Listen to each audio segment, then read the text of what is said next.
Magandang araw mga minamahal kong SSS pensioners.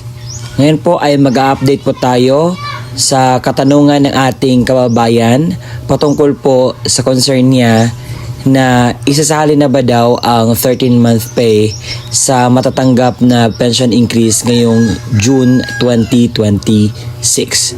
At yan po ang aking bigyang sagot na sa gayon po ay mas klaro po sa atin ang balitang ito. Hindi po ito gawa-gawa dahil nakabase po ito sa website or article na akin pong ipapakita po sa inyo. At bago yan, inaanyahan kita na tapusin mo ang video nito hanggang sa dulo na sa gayon makuha mo po ang punto ng video kong ito. Sa hiling po ng ating mga minamahal na SSS pensioners, natupad na po ang inyo pong pangarap na magkaroon ng pension increase. At ito ay mabibigay ng mas maaga sa June 2026. At heto po ang article na nagsusupport dito sa aking sinasabi.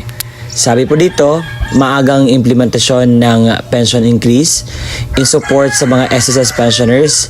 In-advance po ang pag-implement ng pension increase, nakaschedule na dapat sa September.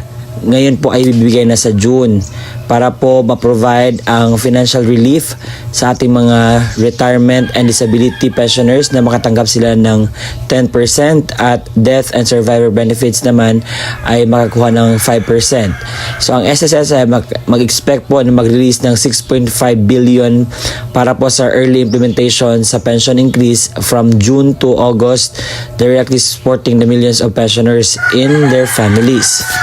So ito ay pag-fulfill ng mandato sa SSS ay remain committed sa pag-response na kanilang mga miyembro sa mga kinakailangan nila, ensuring the prudent management and long-term sustainability of the Social Security Fund sa present future generation.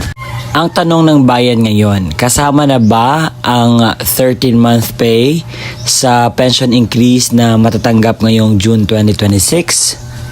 Ang sagot po ay hindi po kasali dahil ang 13-month pay ay doon po talaga ibibigay sa December.